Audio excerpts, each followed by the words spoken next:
Marilah sebelum kita memulai ceramah malam hari ini, kita melakukan penghormatan kepada Buddha. Namo tassa bhagavato arahato samma sambuddhassa. Namo tassa bhagavato arahato samma sambuddhassa. Namo tassa bhagavato arahato samma sambuddhassa.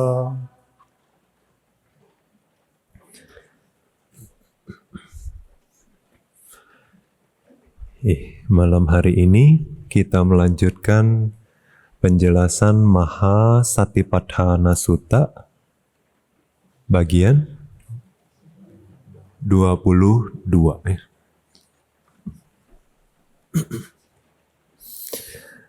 Kemarin kita sudah menjelaskan sampai kenapa perlu juga melihat atau memilah-milah sampai semua jenis rupa, ya, baik yang nyata maupun yang tidak nyata. Nah, untuk apa? Alasannya kemarin ditutup lagi dengan pertanyaan, ya, menanyakan yang sudah dibahas, yaitu kenapa? Karena itu sudah syarat untuk mencapai nyana yang pertama, yaitu nama rupa pariceda nyana. Nah, memang nanti waktu berwipasana, rupa tidak nyata tidak bisa digunakan sebagai objek karena tidak muncul lenyap, ya, tidak jelas kemunculan dan kelenyapannya, jadi nggak bisa direnungkan sebagai anicca, dukkha, anatta. Nah, juga sempat kita sentuh kemarin bahwa Buddha mengajarkan, ya, jadi di Samohawinodani, ya, kemarin satu referensi. Athasa ewang catari mahabhutani tewi sati upadana rupani rupa khandoti rupa khandang parigan hantasa ayatana dwara wasena arupino khanda pakata honti. Nah, berdasarkan referensi di Samohawinodani, kata-kata ini adalah kitab ulasan atau kitab penjelas makna dari kitab Wibhanga, ya, kitab Abhidhamma yang kedua. Nah, di sana menjelaskan bahwa dengan melihat, ya, 4 fenomena materi utama, ya, atau mahabhuta, ya, tanah, air, api, angin. Kemudian dilanjutkan dengan tewisati, ya, 23 lainnya, ya, total 27, ya. Kenapa? Karena di cowok hanya ada kelamin cowok, cewek hanya ada kelamin cewek. Nah, ini disebut sebagai rupa khanda. Nah, seorang yogi atau biku yang sudah melihat, ya, atau bisa memilah-milah rupa khanda dengan cara demikian, maka berdasarkan metode atau pendekatan ayatana dwara arupino khanda pakata honti, berdasarkan pendekatan ayatana dwara, maka waktu mencermati fenomena batin, batinnya jadi jelas, ya, artinya objek jadi jelas. Batinnya mudah mengambil objek, katanya. Nah, jadi di sini diarahkan setelah melatih rupa, melatih nama, fenomena batin. Nah, ini kemarin juga sempat kita bahas bahwa meskipun kadang-kadang yang sudah memiliki jhana tidak harus memulai dari metode meditasi rupa kammadhana, mereka bisa langsung ke nama, ya, karena udah terbiasa ngecek faktor jhana, vitaka, wicara, piti, sukha, egagata, itu semua adalah fenomena batin. Jadi mereka bisa mulai dari sana. Nah, tapi tetap disarankan untuk melatih nama setelah melatih rupa. Nah, itu juga yang dipraktekkan di PAOK, ya. Paok ya, mengikuti tradisi atau referensi dari Samoha Winodani ya. Jadi tetap meskipun di Paok pertama latih jana ya, nggak semua sih latih jana, ada yang langsung dari 4 unsur tanpa jana juga bisa ya. Tapi mungkin kita bilang 98% ya yogi lewat jana. Nah, karena ya sangat bermanfaat ya. Nah, tapi meskipun mereka rata-rata lewat jana, diajarkan dulu metode meditasi rupa kamathana. Kenapa? Karena dibilang bahwa kalau pendekatan melihat atau meditasi nama kamathana setelah latih rupa, nah khususnya dengan pendekatan ayatana dwara, nama itu atau batin akan terlihat mudah, ya jelas. Nah, jadi pertanyaannya ayatana dwara ini apa? Kan pendekatan ayatana dwara. Ya. Nah, kemarin juga sempat kita bahas bahwa di dalam Tipitaka ada pengklasifikasian ya, dwara, yaitu pintu katanya. Dwara, ya, pintu. Nah, pintu ini ada yang kayaknya dibahas berdasarkan kama, perbuatan. Perbuatan keluar dari mana? Ucapan, ya, atau kama dihasilkan dari ucapan, perbuatan, dan pikiran kan ya. Nah, kita bilang kaya dwara, waci dwara, mano dwara. Nah, tapi bukan yang ini ya. Ini namanya kama dwara. Pintu action. Ini aksi kita ada 3 pintu. Nah, pintu yang dimaksudkan di sini adalah pintu indera. Ya. Pintu mata, telinga, hidung, lidah, tubuh, dan batin. Nah, 6 indera. 6 pintu katanya. Kenapa? Karena batin kita ya muncul berdasarkan 6 pintu. Nah, kenapa lalu disarankan untuk lewat 6 pintu ini? Ya, karena nanti ada lagi pendekatan berdasarkan watu. Watu itu landasan. Nah, kalau landasan sebetulnya mirip-mirip ya, tapi ternyata nggak disaranin lewat pendekatan watu, kecuali meditatornya fasih perihal abhidhamma. Nah, watu juga ada 6, landasan juga ada 6 ya. Apa? Landasan mata, telinga, hidung, lidah, tubuh, dan batin. Tapi ya, yang di batin itu disebutnya hadai watu. Landasan batin atau landasan jantung ya. Nah, ini katanya kalau kesadaran mata itu kan membutuhkan sensitivitas mata. Baru muncul kesadaran melihat. Nah, begitu juga itu namanya jadi sensitivitas mata itu adalah landasan kesadaran mata ya, landasan mata. Nah, sota watu juga ya. Landasan munculnya kesadaran mendengar. Nah, lidah, hidung, ya, sensitivitas tubuh adalah landasan munculnya kesadaran terhadap objek sentuh. Jadi sensitivitas tubuh, ya. Nah, tapi yang namanya landasan batin itu menjadi landasan bagi banyak kesadaran. Selain 5 ini, ya, selain kesadaran melihat, mendengar, mencium, merasa, dan mengecap, ya. Itu semua kesadaran itu landasannya adalah hadai watu. Nah, jadi kalau secara pengelompokan banyak sekali jenis-jenis pikiran itu. Kalau kita belajar abhidhamma ya, ada berapa jenis kesadaran? 81 atau 89 ya, kadang 121. Nah, itu semua kesadaran itu. Hanya 10 saja yang muncul dari 5 indera, berarti 2 di mata, 2 di telinga, 2 hidung, lidah, tubuh. Kenapa 2?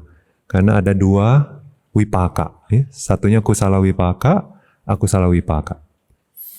Ya, kayak kita ngelihat bunga secara umum kita bilang kusala wipaka, karena sesuatu yang diinginkan, ya, indah.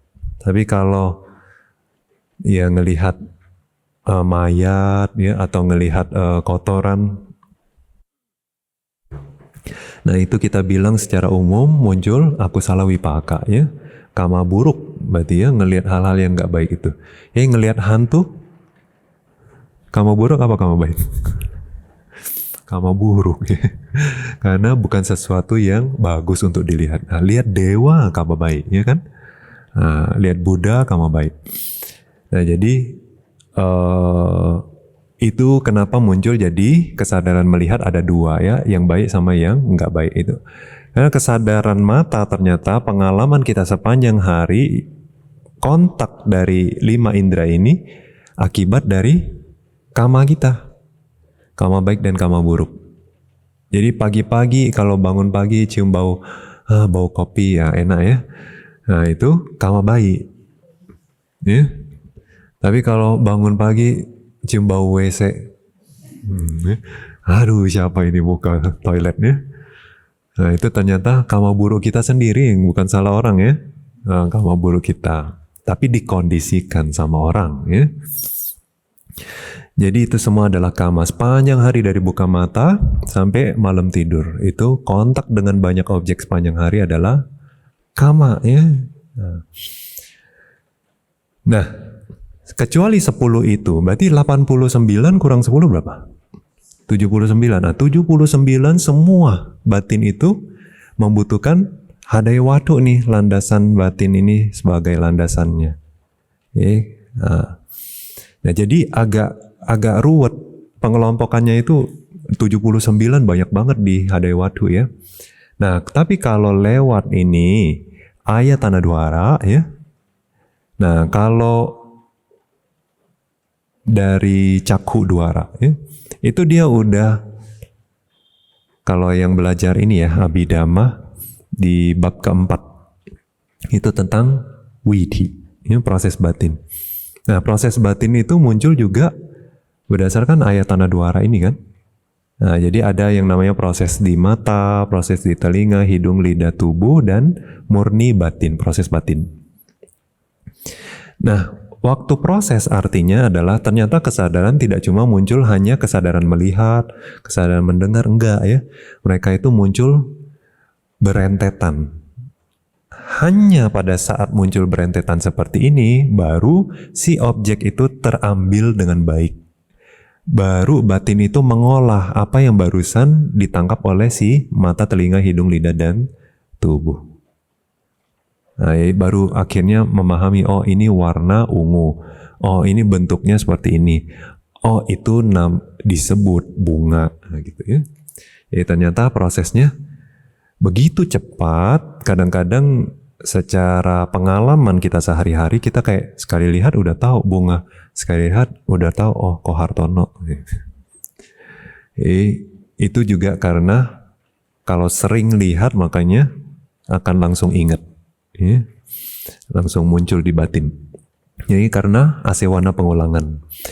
Nah, kalau berdasarkan ayat tanah dwara jadinya bentukan batinnya sudah serangkaian gitu. Ya. Nah, jadi yang pertama ya pancadwara wajana, nanti cakhuwinyana, terus sampaticana, santirana, wodhabana, terus jawana 5-7 kali, terus tadaramana 2 kali, total 10 cita. Apa itu Bante? Ya. Nah, apa itu ya? Kita tidak bahas di sini karena kita bahas tentang apa? Baru anapana kaya nupasana ya. Jadi kalau enggak, kita enggak selesai-selesai nih. Nah jadi kita ikutin urutan penjelasan sutta. Kemarin sempat yang samudaya dhammanupasiwa kaya seming wiharati waya dhammanupasiwa kaya seming wiharati samudaya waya dhammanupasiwa kaya seming wiharati. Nah teks itu yang kita mau jelaskan ya. Enggak selesai-selesai udah berapa bagian ya. Nah jadi itu cara melihat batin. Kita nggak mau bahas detail di sini. Nanti waktu Wedana Nupasana kita baru mau jelasin ya. Nah tapi katanya ada 3 pintu lagi artinya. Bukan, artinya 3 pendekatan untuk melatih nama. Yaitu pertama lewat phasa kontak. Yang kedua lewat Wedana perasaan. Yang ketiga lewat winyana atau cita. Nah 3 ini kenapa? Karena dia mudah sifatnya ya, kontak mudah dipahami, kesadaran mudah dipahami, dan perasaan juga mudah ditangkap ya, mudah dipahami. Jadi disarankan di kitab untuk lewat 3 pendekatan ini dulu. Artinya kalau kita hanya melihat kontak saja ya sebetulnya tidak cukup, karena mereka ternyata pada satu momen saja mengambil objek itu nggak bisa kontak sendirian gitu. Di momen yang sama harus ada kesadaran, harus ada usaha, perhatian, perasaan, dan lain sebagainya. Ya. Nah, total 3-4, kadang 3-3, 3-2, 3-1, dan lain sebagainya. Nah, itu sebabnya karena dia munculnya dalam bentuk satu rentetan, jadi waktu melatih itu tuh sama ya, yang lainnya sama kecuali yang diganti hanyalah kesadaran mata, kesadaran telinga, kesadaran hidung. Dia itu ada kesadaran yang fungsinya hanya mengarahkan ke objek, gitu ya. Nah, karena kalau nggak ada batin yang ngarahin ke objek ya, nggak muncul katanya di dalam batin itu si objek ini. Nah, ya, ada yang mengarahkan, ada yang hanya menyadari, kesadaran melihat, terus ada kesadaran yang menerima objek, menginvestigasi objek, yang memutuskan ya, menentukan objek ini sebagai baik atau tidak baik, suka atau tidak suka, terus nanti muncul baru mengalami objek yang disebut sebagai jawana. Nah, di momen jawana itu baru muncul kama baik atau kama buruk ya, tergantung perhatiannya. Kalau perhatiannya yoniso atau baik, maka muncul kebajikan, kama baik. Kalau perhatiannya salah, ya, misalnya dengan berpandangan salah dan lain sebagainya, muncul kama buruk. Nah, nanti tadaramana artinya ada 2 yang mereka terjemahkan sebagai kesadaran registrasi, ya. Tapi hanya sekedar kayak objek itu diproses lagi sebelum masuk ke kesadaran namanya bawangga atau kesadaran bawah sadar. Nah, nanti kita akan bahas satu-satu ya.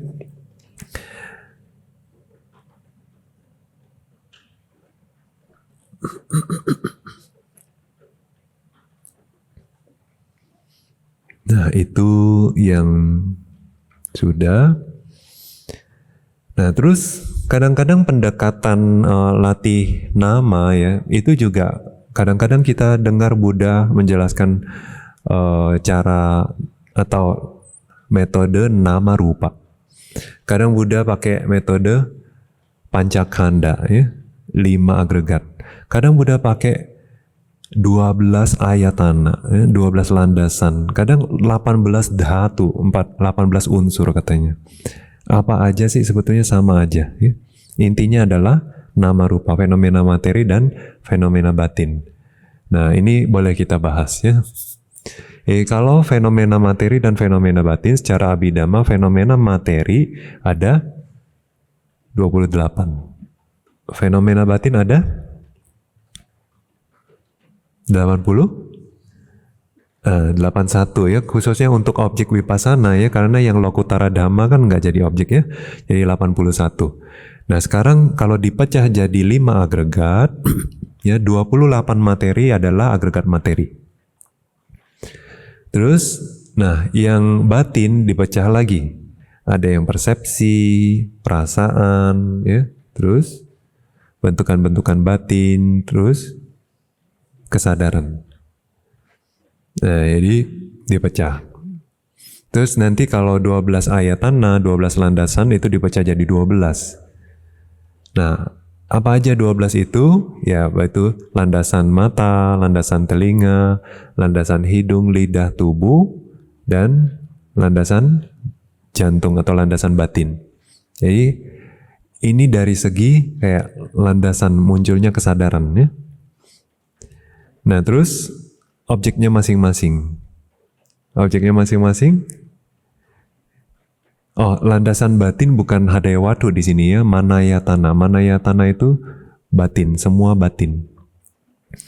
Nah, kalau landasan mata objeknya adalah rupayatana, jadi warna. Landasan telinga objeknya adalah sadayatana, jadi suara. Nah, terus ganayatana itu bau atau aroma. Rasayatana adalah rasa, objek dari lidah, pengecap ya. Kemudian pothabayatana itu adalah objek sentuh ya. Kemudian objek dari manayatana adalah dhammayatana disebutnya ya. Jadi dhamma adalah objek dari batin. Nah, dhamma di sini mengacu nggak hanya yang baik, bukan hanya ajaran Buddha, tapi semua objek. Termasuk nanti nama, rupa ya, dan juga nibbana, konsep. Nah, pembagian ini biasanya kita pelajari di Dhammasanggani ya. Di kelas Dhammasanggani Tika Matika, nah mempelajari pembagian ini. Nah, jadi kalau cakhayatana yaitu landasan mata itu mengacu kepada sensitivitas mata, sebetulnya cakupasada, ya. Nah, terus sotayatana juga sotapasada, ganayatana ganapasada, jiwayatana jiwapasada, kayatana kayapasada, ya. Nah, manayatana mengacu kepada 81, ya, atau semua kesadaran adalah manayatana. Nah, terus kalau objeknya berarti mata, warna, ya, telinga, suara, hidung, bau, lidah, rasa, tubuh, sentuhan. Nah, manayatana objeknya adalah semua fenomena, dhammayatana. Nah, itu jadi 12. Intinya adalah nama rupa. Nah, cuma di sini ada masuk lagi apa? Konsep dan nibbana. Tapi konsep bukan objek vipassana, nibbana juga bukan objek vipassana. Terus kadang-kadang Buddha membaginya jadi 18. Nah, ini landasan, kesadaran, dan objek. Yang tadi hanya landasan, kesadaran hanya satu aja manayatana ya. Yang ini dibagi, dia pecah. Jadi kalau 18 dhatu itu apa? Sama. Caku dhatu, ya, sota dhatu, gana dhatu, jiwa dhatu, kaya dhatu, mano dhatu. Nanti ada lagi mano dhatu ya, oke. Itu dulu. Berarti sudah ada berapa? 6 ya. Caku dhatu itu caku pasada, sota dhatu, sota pasada ya. Sensitivitas telinga, hidung, lidah, tubuh. Kalau batin ya batin, ya, mano dhatu. Terus dari segi kesadarannya. Nah, kesadarannya yang satu berarti caku winyana dhatu. Ya, kesadaran mata. Terus sota winyana dhatu, gana winyana dhatu, jiwa winyana dhatu, kaya winyana dhatu, mano winyana dhatu. Nah, berarti ada istilah mano dhatu, mano winyana dhatu ya. Nah, nanti objek. Objek juga rupa dhatu, sada dhatu, gana dhatu gitu ya.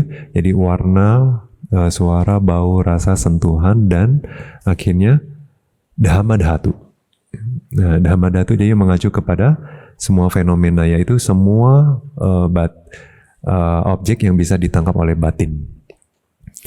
Nah, ada mano dhatu, mano winyana dhatu, inilah yang akhirnya waktu kita belajar Abhidhamma itu, kalau mano dhatu mengacu kepada pancadhara, wajana, dan sampaticana. Hanya 3 batin aja. Sampaticana soalnya ada 2 ya, kusala-kusala. Nah, itu yang disebut sebagai mano dhatu yang menjepit pancawinyana. 5 kesadaran. Nah, terus sisanya apa? Mano winyana dhatu. Ya, termasuk patisandi, cuti, bawangga, semua santirana, wodhabana, jawana, tadaramana, semua cita ya. Yang selain itu adalah mano winyana dhatu, kecuali 5 kesadaran. Ya. 5 atau 10 kesadaran. Nah, itu jadi dibagi 18. Kadang kita bertanya, kenapa Buddha bagi gitu ya? Makin lama makin banyak. Ada lagi 22 indriya. Oke, Banting nggak usah sebut lagi. Jadi kenapa Buddha membaginya seperti itu? Kalau di dalam Abhidhamma juga kita lihat ya, kok Abhidhamma kayak untuk ngasah otak ya? Lihat dari sebelah sini, dibagi begini, begitu. Bukan ya, ternyata itu ada tujuannya. Tujuannya apa? Sebetulnya Bante pernah sebutkan di bagian-bagian awal Mahasatipatthana Sutta. Karena Buddha ngelihat kecenderungan batin seseorang. Ada orang nggak mau yang ruwet-ruwet. Nah, kebanyakan orang kan bilang apa? Aduh ruwet Bante nggak mau, gitu ya. Tapi nggak, sebetulnya malas. Ya, kalau yang banyak itu lama latihnya, dia mau yang cepat aja gitu ya. Ternyata bukannya itu cocok sama kalian, bukan begitu caranya ngecocokinnya. Tapi nature orang tersebut. Ya. Kadang mereka bilang nggak mau yang ruwet, tapi guru lihat waktu berlatih kok ruwet kali. Disuruh nggak manut-manut, ya, itu ruwet orangnya. Terus nanti udah ngelihat banyak keraguan, nah ruwet batinnya. Nah jadi yang ruwet-ruwet ini kan harus semakin spesifik. Nah makanya kalau nama rupa kadang-kadang bukan karena kecenderungan batinnya, tapi yang jelas itu. Kadang-kadang dia kalau kategoriin sebagai nama rupa saja ya, batin dan materi, oke, dia ngerti jelas, dia lebih bisa ngelihat polanya. Nah, tapi ada orang tuh yang waktu latih rupa, nah itu kurang jelas. Tapi latih nama jelas. Nah, ada yang kebalikannya, latih nama jelas, tapi latih rupa nggak gitu jelas. Jelas nggak jelas, nanti waktu kalian berlatih, kalian berasa kayak udah puas atau belum? Udah pede belum? Nah, kalau udah pede berarti jelas. Nah, kalau misalnya rupa jelas, nama tidak jelas, ya Buddha ajarin itu, pancakanda metode. 5 agregatnya, jadinya waktu latih namanya dipecah lagi jadi 4, supaya apa? Supaya jelas, karena dia namanya nggak jelas. Nah, rupa kanda dia jelas, makanya cuma 1. Nah, tapi kadang-kadang ya rupa kandanya nggak jelas, nama kanda jelas. Nah, waktu itu latih 12 ayatana. 12 ayatana kalau tadi ya batinnya cuma 1 grup, hanya manayatana ya. Nah tapi kadang dhammayatana juga batin juga ya. Tapi untuk rupa dibagi jadi 10 bahkan dipisah. Nah itu supaya rupanya jadi jelas, yang tadi nggak jelas jadi jelas. Nah kalau dua-duanya nggak jelas gimana? Nah itu 18 dhatu. Rupanya juga detil, namanya juga detil. Ya. Nah itu loh kenapa Buddha ngajarin. Jadi semua itu ada alasannya ternyata ya. Udah ngajarin begini dan begitu.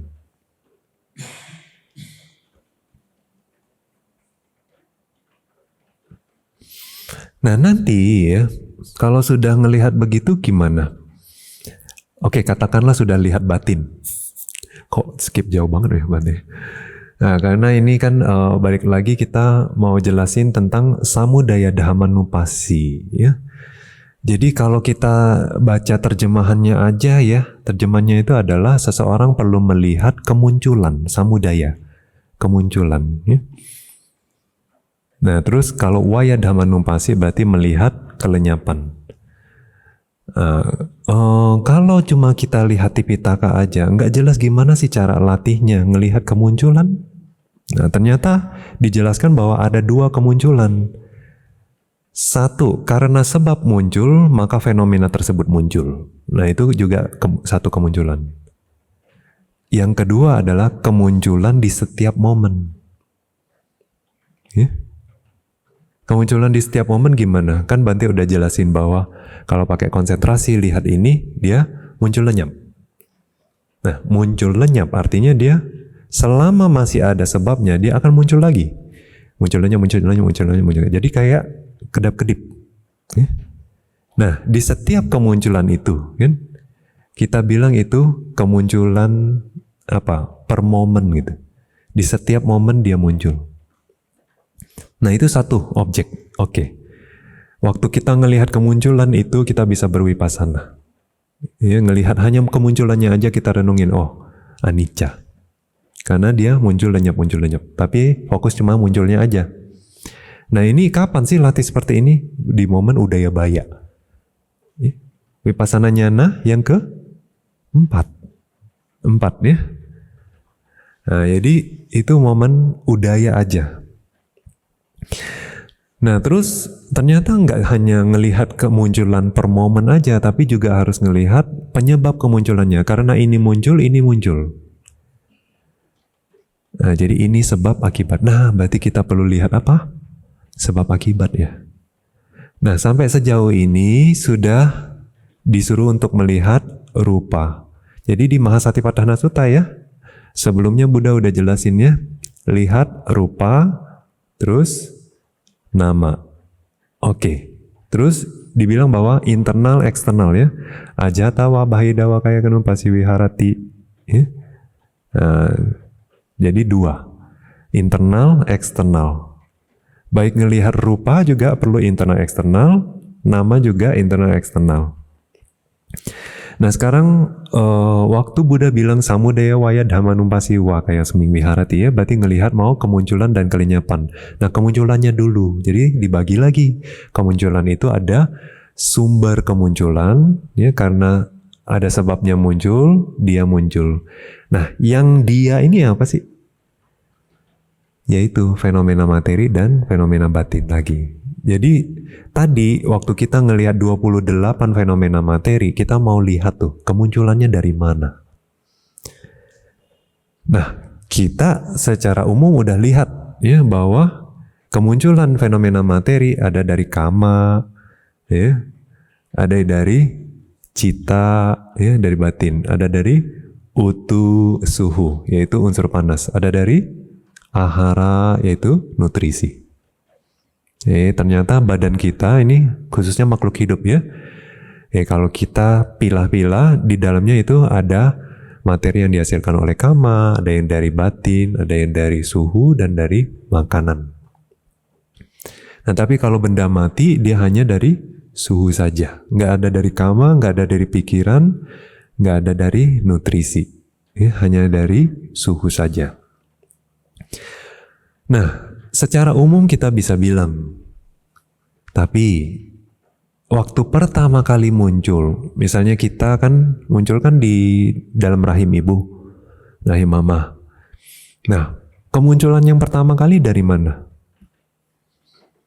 Yang milik kita ya, bukan yang milik mama dan papa.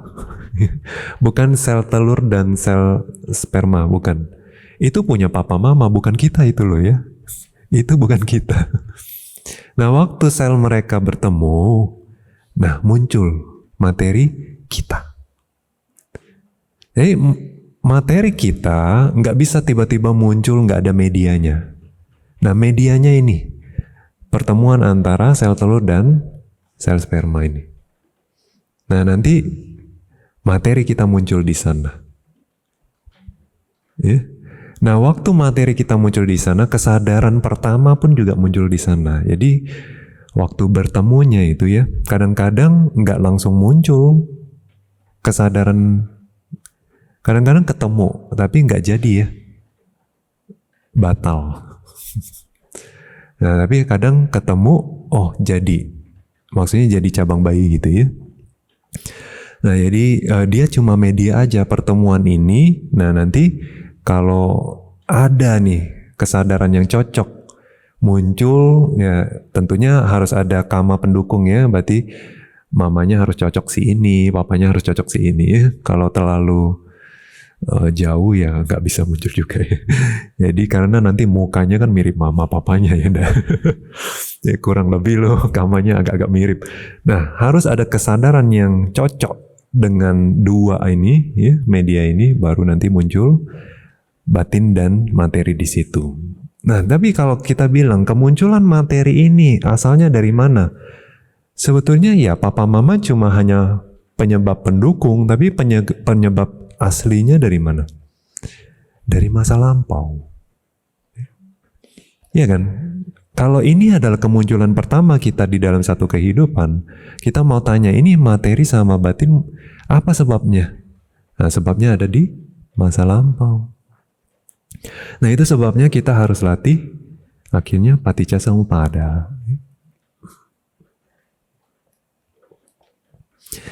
Nah nanti waktu latih paticca samuppada ya, itu referensi dulu ya. So idang nama rupang na ahetu na apacaya nibatang sahetu sapacaya nibatang ko pana sahetu ko pana pacayoti. Jadi di sini ditanya bahwa nama rupa ini ya bukannya tanpa sebab ya.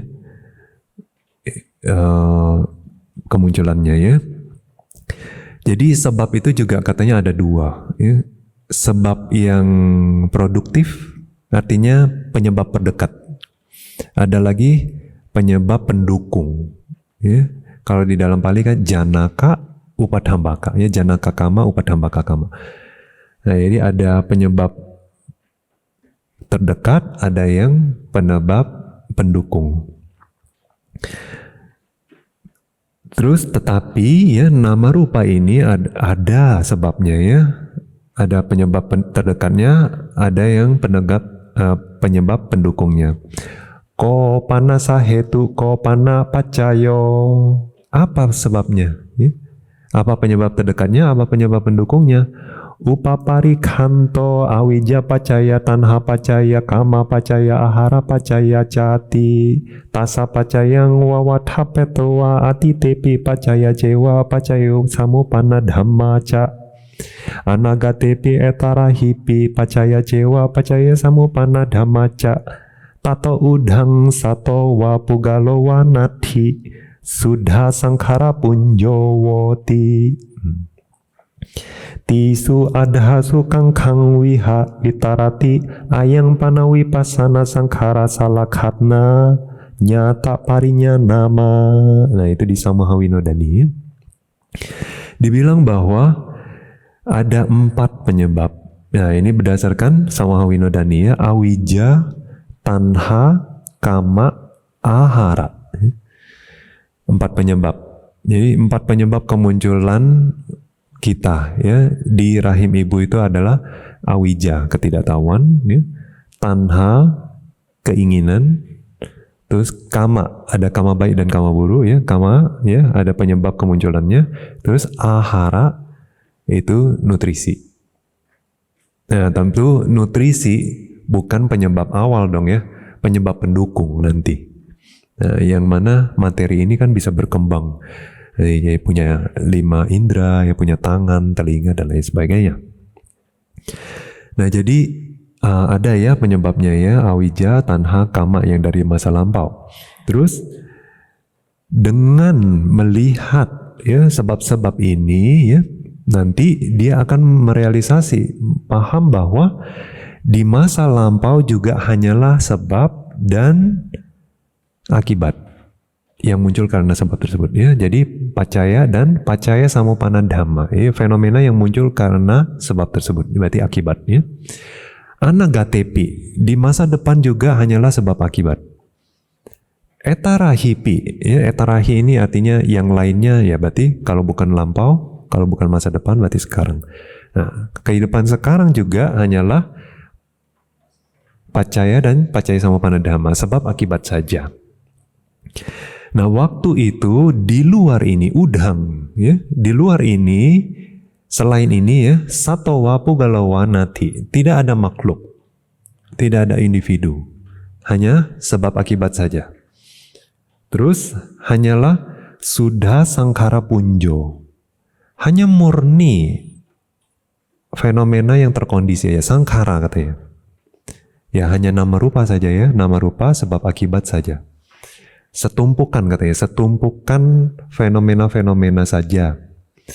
Tisu adhasu kangkang witarati. Dengan demikian, dia melampaui 3 keraguan. 3 keraguan apa? Terhadap masa lampau, masa sekarang, dan masa depan. Kadang-kadang orang kan ragu ya, saya ada nggak sih di masa lampau? Beneran nggak sih ada kehidupan lampau? Atau saya akan ada lagi nggak sih setelah saya meninggal, masa depan tuh ada nggak sih? Kehidupan di masa depan tuh ada nggak? Nah, tapi kalau orang sudah latih seperti ini, dia akan sendiri melihat bahwa oh ada masa lampau, ada masa depan, jadinya dia akan menyingkirkan ya keraguan terhadap 3 masa, 3 periode. Ayang pana wipasana sangkhara salakana. Ya. Dengan demikian ini adalah ciri dari objek wipasana. Ya. Ciri ini ada 2 ciri ya, sabawa lakhana ya, sama-samanya lakhana. Sabawa lakhana itu berarti cirinya masing-masing. Contohnya kayak unsur tanah, cirinya apa? Keras, kasar, berat, lunak, halus, ringan. Itu artinya ciri individu. Nah, atau sifat individu. Tapi ada sifat umumnya, sifat universalnya apa? Anicca, dukkha, anatta. Nah, sabhawa lakhana artinya sifat individu, intrinsik. Ya. Terus samanya lakhana common characteristic atau universal characteristic ya. Jadi sifat universalnya. Jadi kalau misalnya unsur tanah, air, api, angin kayaknya sesuatu yang terpisah. Mereka punya ciri masing-masing, tapi ternyata kalau dilihat secara sifat umumnya sama-sama anicca, dukkha, anatta, semua sama aja. Mau batin, mau materi. Nah, waktu itu baru namanya nyata parinyan muncul ya. Pemahaman nyata itu of the known katanya, the known. Nyata yang seharusnya diketahui itu sudah diketahui katanya. Nah ini juga waktu kita baca Dhammacakkappavattana Sutta. Ada yang sering baca Dhammacakka Sutta? Ada yang rutin baca? Nggak ada. Kalau di Myanmar ada tradisinya rutin baca. Mereka ada grup bahkan ya, grup Patthana ada, grup Dhammacakka ada ya. Mereka punya grup-grup masing-masing. Momen-momen tertentu mereka diundang untuk baca parita. Kayak kalau di Bante nggak tahu kalau Theravada ada nggak ya? Kalau di Mahayana Bante tahu ada karena dulu Bante sempat ya lama di sana. Jadi kalau misalnya kita mau undang gitu ya, meninggal, nah kita bisa undang satu grup ibu-ibu yang siap untuk baca Dhamkeng. Nah, gitu. Theravada ada nggak? Ada juga ya, grup baca parita ya. Ya. Jadi itu. Nah jadi di Myanmar ada grup-grup seperti itu kan ya. Nah, untuk pembukaan toko, ya, untuk rumah baru, acara dan lain sebagainya ada. Nah jadi kalau kita baca Dhammacakkappavattana Sutta, di situ Buddha bilang, idang dukkha arya saccang, gimana ya? Kalau nggak salah, ya, idang dukkha arya sacanti me bhikkhave pubbyanano sutesu dhammesu cakkhung udapadi nyanang udapadi panya udapadi wija udapadi aloka udapadi itu ya. Nah, muncul di situ bahwa ini waktu itu perealisasian Buddha ya, bahwa ini adalah kebenaran tentang dukkha yang sebelumnya belum pernah muncul dalam diri saya. Tapi waktu ini muncul, Buddha bilang cakkhu udapadi ya, penglihatan muncul. Nyanang udapadi, nyana muncul, pengetahuan muncul. Panya udapadi, ya, kebijaksanaan muncul. Wija udapadi, ya, lagi-lagi sama aja panya, ya, pengetahuan muncul. Terus aloka udapadi, cahaya muncul. Ya. Nah, cahaya muncul. Nanti kita bahas ya, karena tadi sore ada yang tanya, apa sih manfaat cahaya-cahaya ini? Gitu ya. Nah, nanti kita mau bahas. Ini cahaya muncul, Buddha bilang ya. Nah, ini cahaya ini bukan apa ya, bukan istilahnya bukan kiasan, bukan ya, bukan kiasan, tapi betulan cahaya muncul waktu itu ya. Nah terus Buddha bilang apa? Tangko panidang dukkha arya saccang parinyeyang, parinyeya parinyanti me bhikkhave. Jadi sesuatu yang harus dilihat, harus ditembus, harus direalisasi. Nah, terus baru parinyatanti, ya, parinyatang. Parinyatang itu artinya waktu itu ya, dengan 3 cara muncul pemahaman di dalam Buddha bahwa ini adalah jalan mulia tentang penderitaan. Berarti kebenaran tentang penderitaan. Berarti Buddha ngelihat nama rupa. Dan ini adalah penderitaan Buddha lihat. Nah, level kedua, Buddha paham bahwa ini harus dilihat. Untuk bisa merealisasi nibbana, ini harus dilihat. Pemahaman yang ketiga bahwa ini sudah terlihat. Jadi, kebenaran tentang penderitaan sudah terlihat oleh Buddha. Nah, akhirnya 4 kebenaran mulia, ya, kan ada 4 ya, dilihat oleh Buddha dengan 3 cara. Jadi ditembus Buddha dengan 3 cara. Makanya dua dasakarang, ya. Dua dasakarang itu dengan 12 cara, ya. Artinya 4 itu dengan 3 penembusan. Nah, baru waktu itu Buddha bilang bahwa sebelumnya waktu 12 penembusan ini belum muncul di dalam saya tidak declare, saya tidak nyatakan bahwa saya sudah mencapai kesempurnaan. Tapi setelah saya menembus 12 ini, saya menyatakan bahwa di dunia ini, ya, yang ada dewa, manusia, dan lain sebagainya, saya nyatakan bahwa saya sudah mencapai kesempurnaan. Nah, itu loh.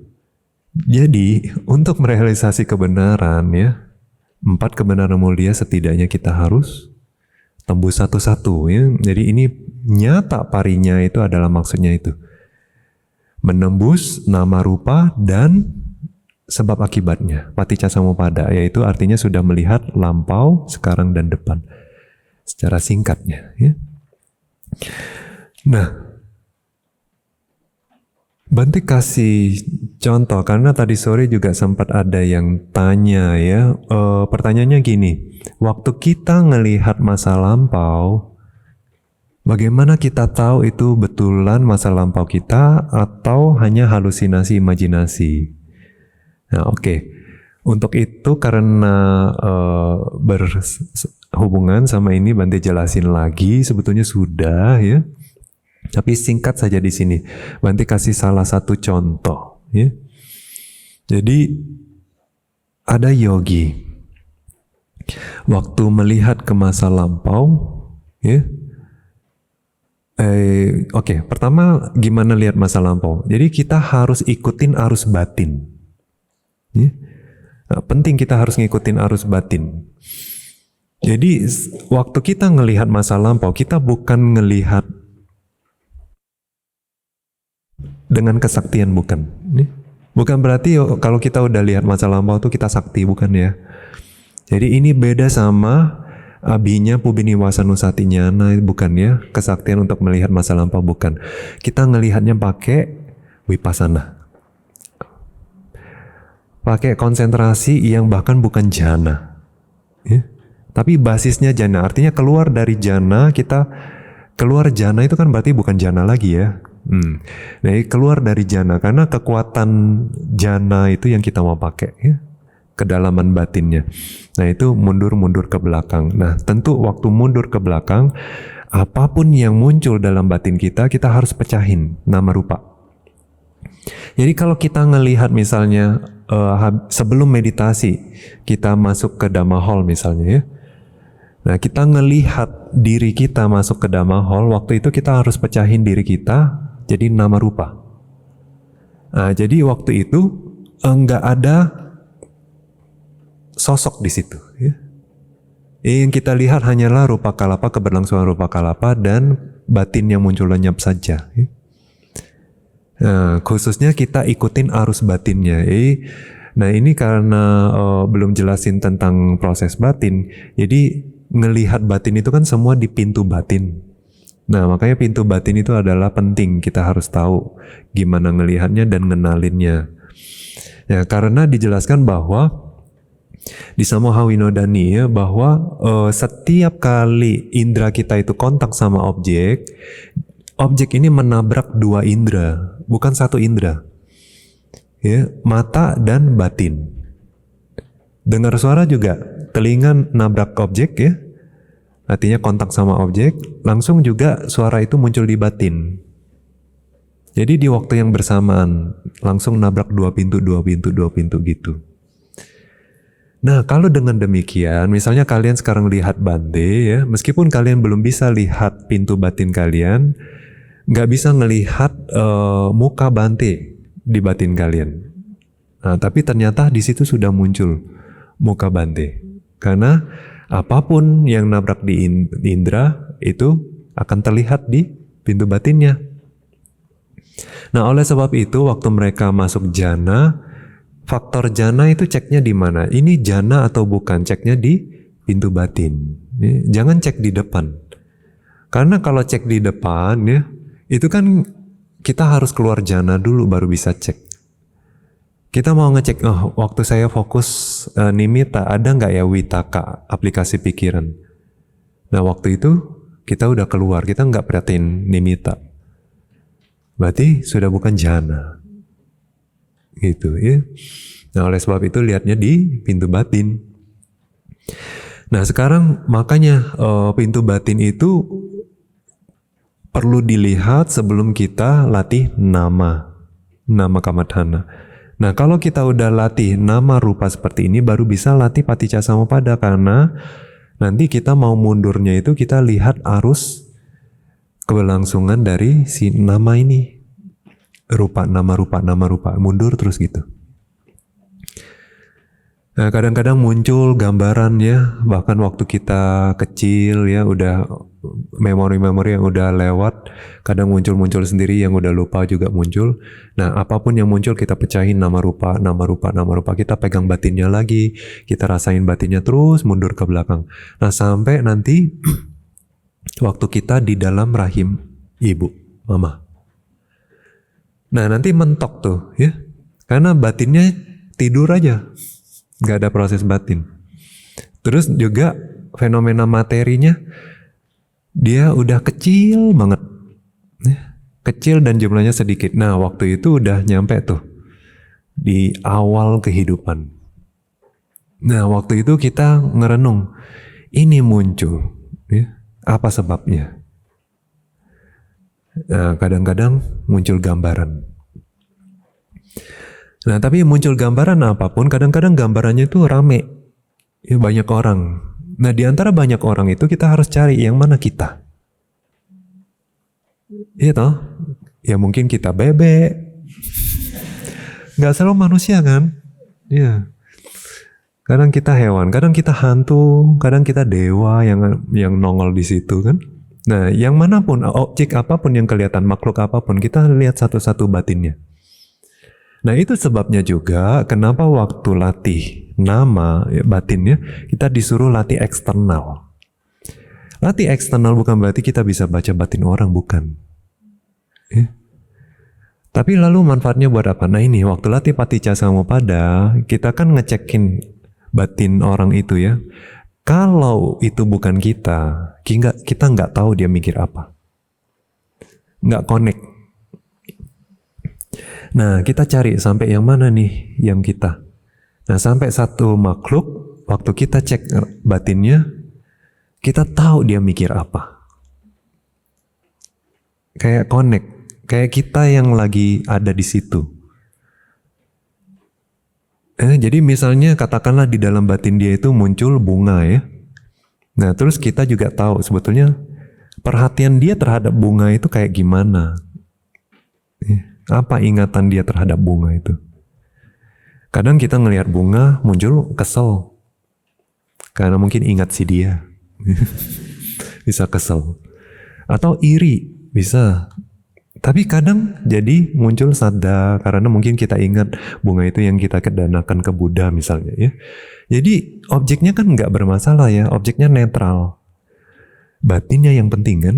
Nah, kenapa kita perlu lihat batinnya? Karena itu nanti yang jadi kama baik atau kama buruk yang menghasilkan kehidupan sekarang ini. Nah yang pasti kama baik dong ya. Karena kita jadi manusia pasti kama baik. Nah cuma kama baik yang mana? Begitu banyak kama baik yang kita sudah lakukan dalam satu kehidupan. Kita mau lihat yang mana. Nah waktu kita bisa ngecek batin dia, kita tarik ulur ya, kadang maju, kadang mundur.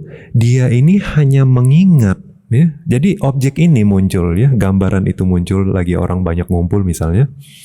Itu memori terakhir dia sebelum meninggal, atau masih ada lagi yang lebih lanjut setelah itu gitu ya. Nah, kadang-kadang waktu tarik ulur maju mundur seperti itu, muncul lagi objek lain. Nah, jadi kita mundur terus sampai kita ngelihat pintu batinnya itu sempat padam.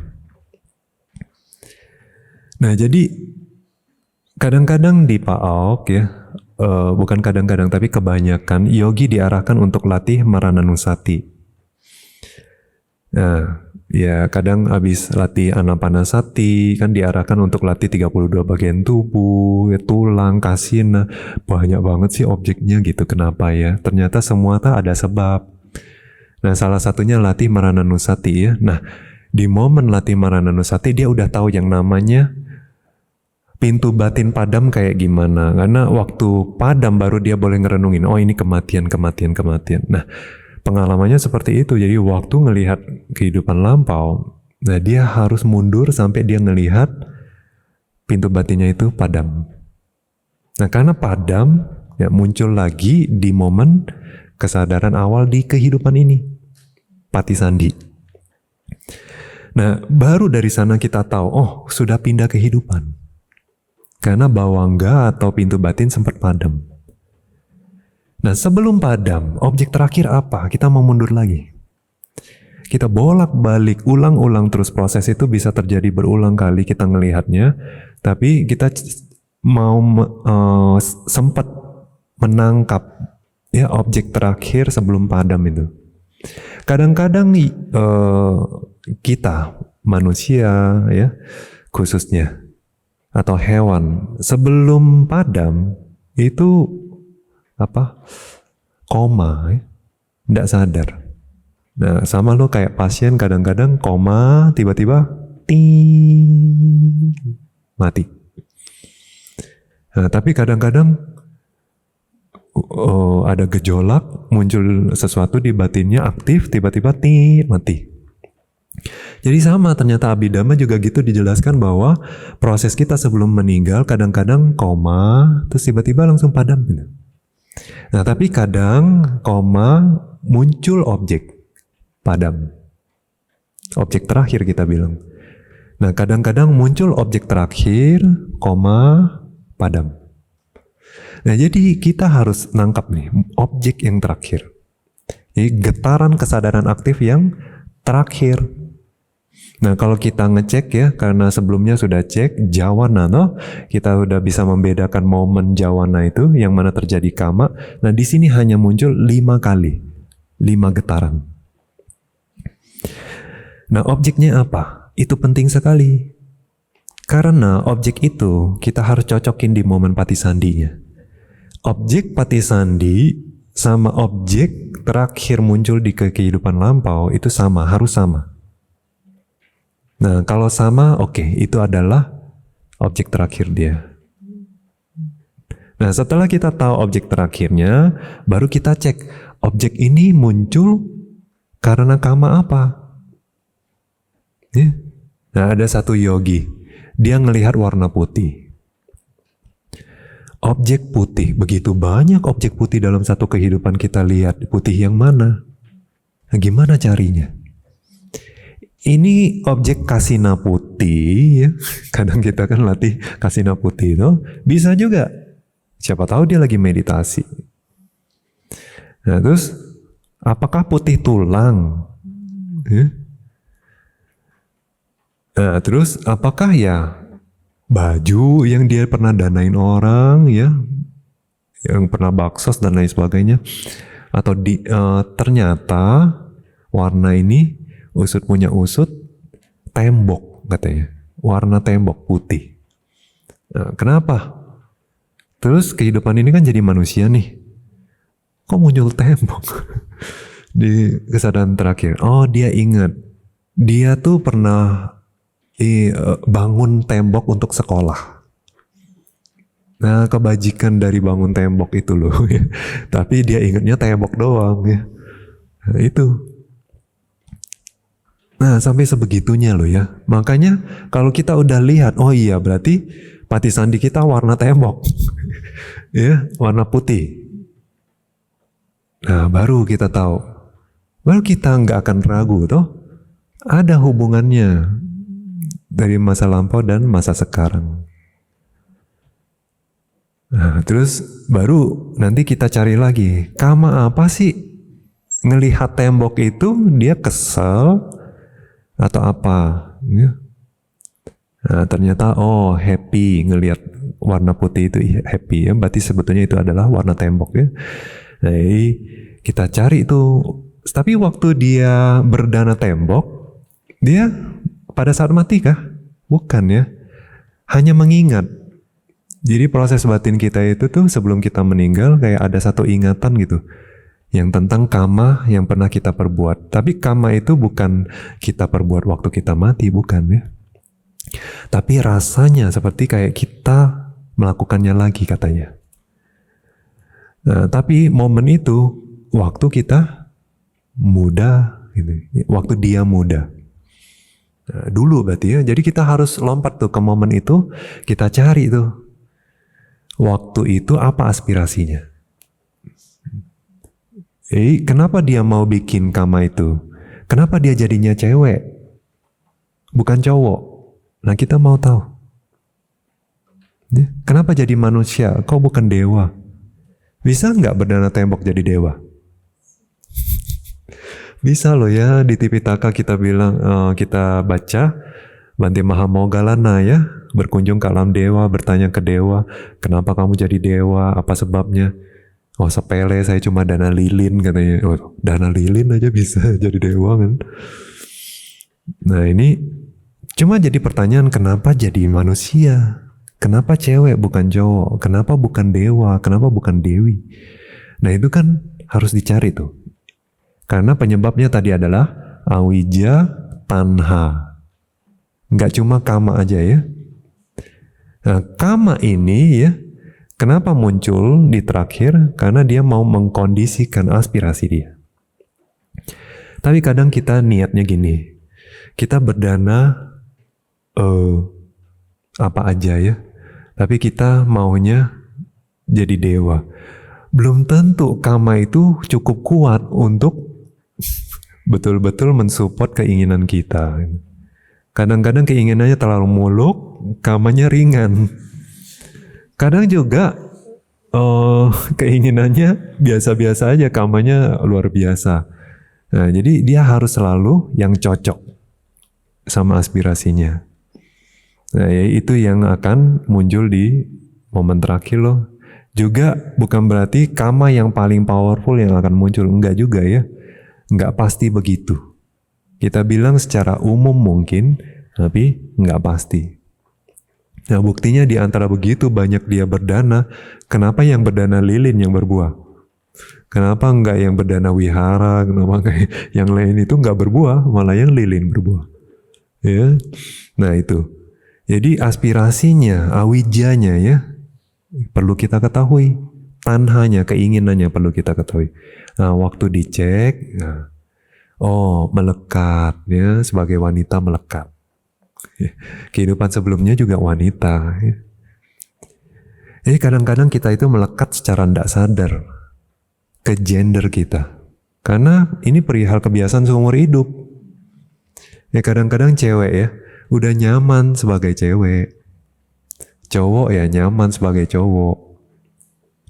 Ya, kayak misalnya kalian tidur dah. Waktu tidur, apa kepikiran besok saya mau bangun sebagai cowok? Enggak kan? Kalian mikirnya besok saya mau ngapain. Tapi waktu ngapain itu kan udah di dalam gambaran sebagai cewek. Itu. Nah itu sampai sebegitunya kita kan udah melekatnya sama kehidupan kita ya. Nah, jadi seperti itu. Nah kadang-kadang bukan ada aspirasi yang khusus mau jadi cewek, tapi udah otomatis jadi cewek karena kecenderungannya katanya. Ya. Nah, terus kenapa mau jadi manusia? Nah, tentu ada aspirasi lainnya ya. Nah, kenapa nanti? Apakah meneruskan untuk berlatih dhamma? Banyak loh ya. Banyak orang mau jadi manusia itu karena mau berlatih dhamma. Jangan lupa ya aspirasi kalian. Bahkan beberapa meditator tuh dari alam dewa loh. Bante pernah juga dengar meditator dari alam Brahma. Terus Bante jadi tanya kan, kenapa mau jadi manusia? Katanya, mau belajar dhamma. Di alam dewa itu nggak bisa berlatih atau belajar dhamma yang detil-detil tuh nggak bisa. Ya. Karena nggak ada kebutuhan itu, orang mereka happy. Brahma juga nggak ada kebutuhan itu. Nggak ada yang mengajar. Akhirnya mau belajar di alam manusia karena mau bebas. Nah terus Bante tanya, kenapa jadi cewek? Dari Brahma kenapa jadi cewek? Dari dewa kenapa jadi cewek? Tahu kenapa? Mereka bilang cewek lebih bisa praktis, lebih banyak waktu katanya. Cewek nggak ada tanggung jawab, jadinya lebih bisa fokus meditasi. Sampai sebegitunya loh ya orang. Berarti kalian cewek-cewek jangan lupa aspirasi kaliannya. Cowok-cowok juga ya. Jadi, nah itu salah satunya. Nah, waktu mereka beraspirasi misalnya nih, mau jadi cewek dan supaya di kehidupan itu bisa berlatih dhamma, jadi mau jadi manusia. Nah, itu adalah keinginan. Awijanya juga ya. Karena dia tidak tahu sebetulnya manusia cewek itu kan nggak eksis. Yang eksis apa? Nama rupa. Ya. Nah, tapi awija meskipun dia adalah kotoran batin, hanya pandangan salah ya. Tapi ini katanya enggak bikin kita jatuh ke dalam penderitaan, alam penderitaan, bukan ya. Ini lumrah banget, rata-rata semua makhluk punya. Nah, enggak cukup kuat dia ya. Nah, tapi tanha, keinginan, ini juga ya. Meskipun dia keinginan, tapi keinginannya diikuti oleh pandangan salah. Oleh sebab itu jadinya tanha, bukan canda ya. Nah, keinginan untuk jadi manusia, meskipun adalah untuk berlatih damai, dengan diikuti oleh pandangan salah, makanya dia jadinya loba dithi, ya, tanha dia. Nah baru ya disupport sama keinginan jadi manusia, bikin satu kama baik, ternyata ngeklop, nah baru muncullah itu, ya, awija, tanha, kama sebagai penyebab munculnya patisandhi nama rupa. Nah dengan demikian kita lihat juga ke lebih lampau lagi. Karena yang lampau itu ya, juga kan harus kita lihat sebab akibatnya. Nah jadi total berapa kehidupan lampau yang harus kita lihat? Ya. Yang penting satu kehidupan lampau dilihat juga bahwa itu juga ada sebab akibatnya. Sebetulnya cukup.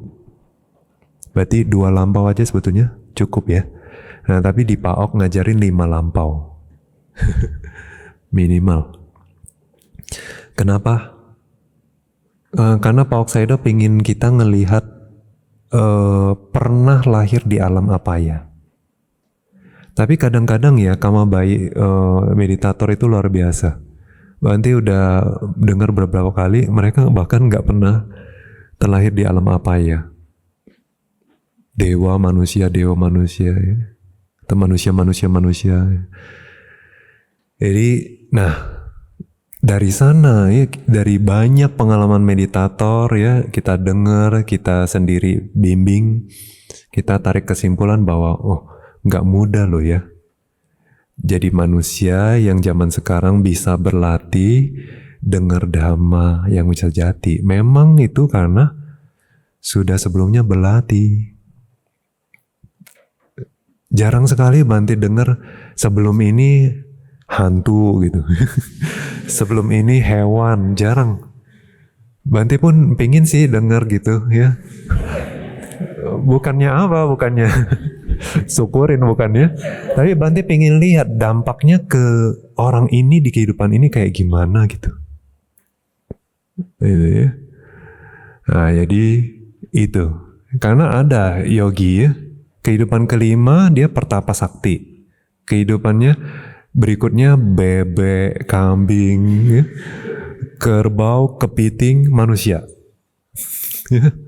Nah tapi dia bilang untung dulu sakti loh dia bilang.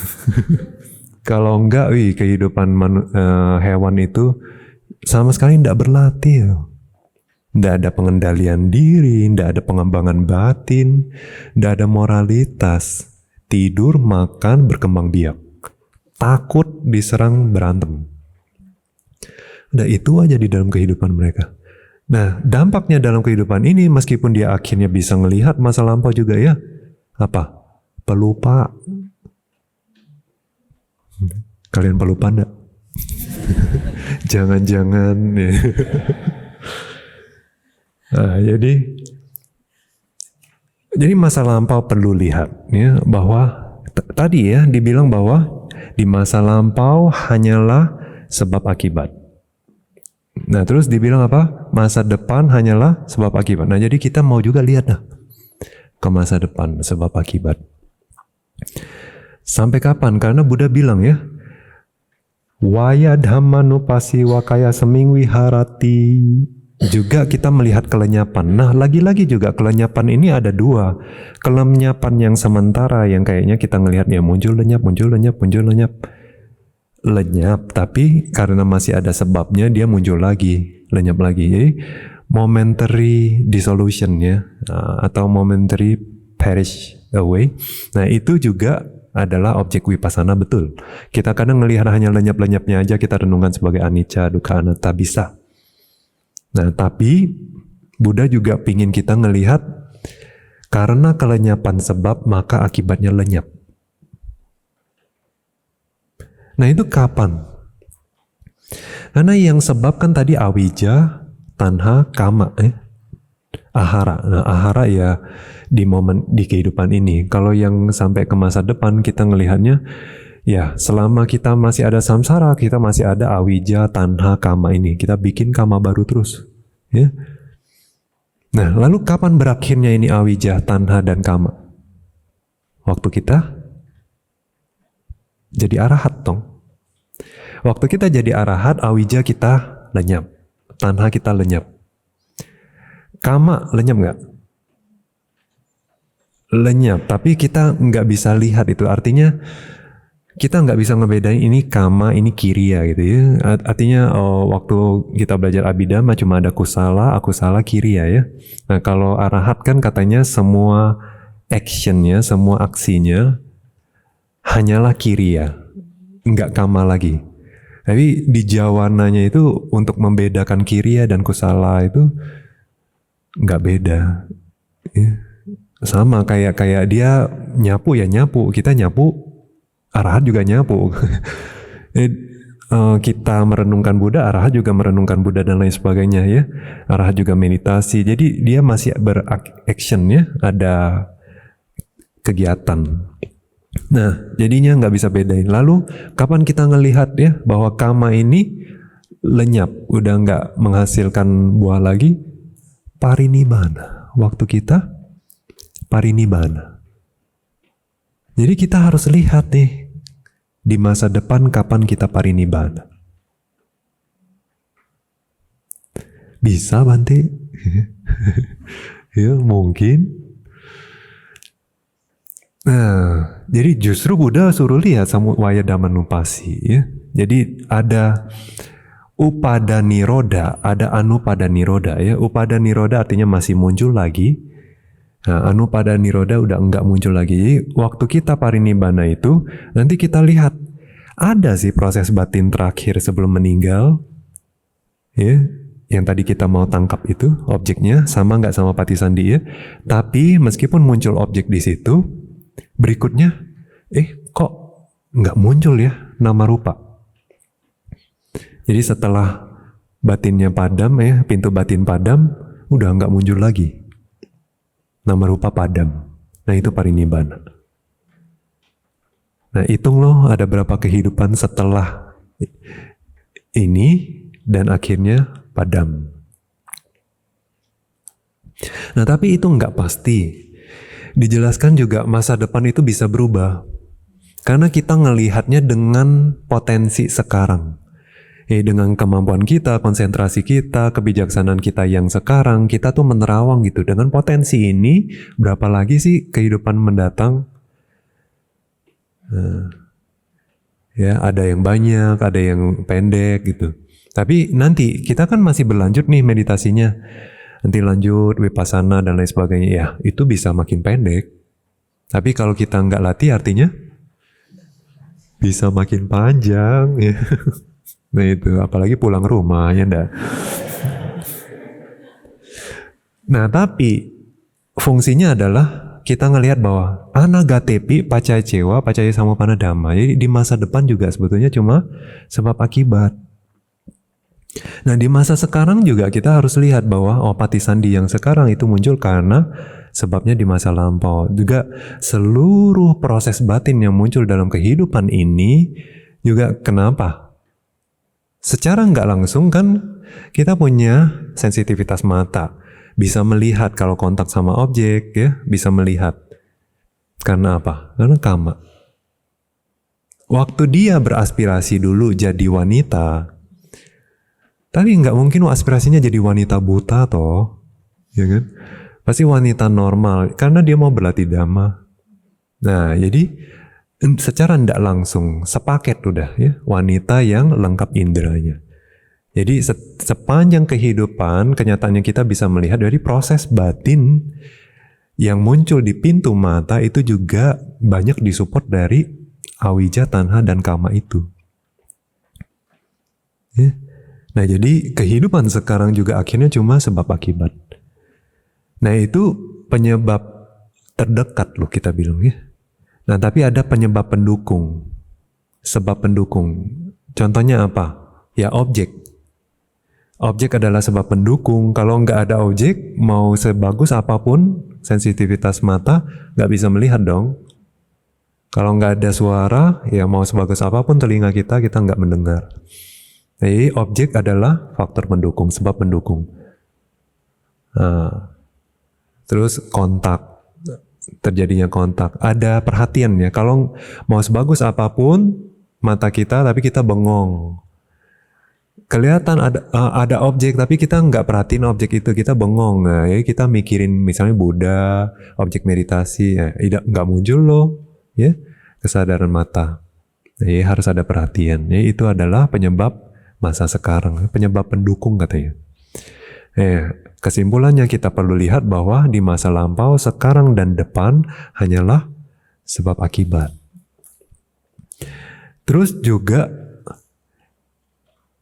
ini manfaatnya ya luar biasa. Ya, disebutkan bahwa kalau kita sudah bisa menyingkirkan keraguan kita terhadap 3 periode ini ya, lampau, sekarang, dan depan. Ewang sangkhare salakhetewa tithasa panabikusa dasa balasa sasane mulang oti nang nama hoti. Ya. Jadi kalau kita sudah bisa melihat seperti ini, dibilang bahwa di dalam Buddha Sasana, ya, sasananya Buddha yang memiliki 10 katanya ya, dasa bala ya, berarti sasananya Buddha, mulang otinang nama hoti, artinya kita sudah memiliki pijak, berpijak dengan kuat gitu ya, jadi fondasi kita. Kenapa? Karena kita bukan hanya percaya kama toh, karena kita udah lihat sendiri kerja kama. Terus gimana? Patithaladhana ma, ya kita sudah terkokohkan katanya. Cula sotapano nama hoti niyata gatiko, namanya cula sotapana. Sotapana kecil. Niyata gatiko artinya tujuan masa depannya udah pasti katanya. Pasti itu gimana? Artinya enggak ke alam penderitaan, ya, enggak alam apaya. Nah, enggak ke alam apaya itu sebuah pencapaian besar, bahkan satu kehidupan aja loh ya. Karena kita lihat, oke, katakanlah misalnya orang pada umumnya nggak bisa ngelihat hantu, nggak bisa ngelihat neraka ya. Yang kita bisa lihat apa? Hewan. Kita lihat hewan begitu menderita. Terus apalagi Buddha di Anamataga Sutta ya. Anamataga itu artinya tidak berawal ya. Jadi sutta tentang tidak berawal, Buddha jelaskan bahwa samsara ya, tidak berawal. Katanya darah yang kita sudah keluarkan selama samsara karena disembelih orang ya, itu melebihi katanya dari air di samudra. Nih, kalian setiap pagi kan sering ngeliat kan danau ya? Airnya banyak enggak? Tapi kalian ngeliat apa? Kalian ngerenungin dhamma atau kalian cuci mata? Nah, coba setiap kali kalian ngelewatin sungai, laut, ya, naik perahu, bukan buat kesenangan indera, tapi perenungan. Coba lihat tuh airnya banyak nggak? Dalam nggak? Ya, darah di dalam tubuh kita paling berapa liter sih, dokter? 5 liter katanya ya, 5 liter. Itu begitu dalam. Nih, kita disembelih, kalau dikumpulin ya dari satu kehidupan ke kehidupan yang lain, disembelih dan darah tuh mengalir ya, karena melahirkan, karena jatuh ya, karena mati, kecelakaan, itu nggak ada apa-apanya. Ya. Artinya air di dalam samudra itu nggak cukup banyak, lebih banyak darah kita katanya, termasuk air mata. Kalian bisa nangis sehari berapa ember? Mau berapa kehidupan tuh ngumpulin sampai satu danau? Nah, ngeri nggak? Begitu loh. Ya. Jadi sebagai hewan kita lihat ayam dipotong, kerbau dipotong, kambing dipotong. Terus dalam kehidupan mereka mana ada ya pengembangan batin. Jadi masih mau pulang. Ya. Jadi masih mau ini pas meditasi ogah-ogahan, perhatiin napas ya. Terus juga ada yang ngeluh apa panas-panas katanya, sumuk-sumuk ya. Ya Bante kasih perumpamaan aja, waktu kita dulu berlatih di Myanmar ya tahun 2010 itu retreat intensif. Pak Oksaido yang ngajar, jadi kita semangat luar biasa dong ya.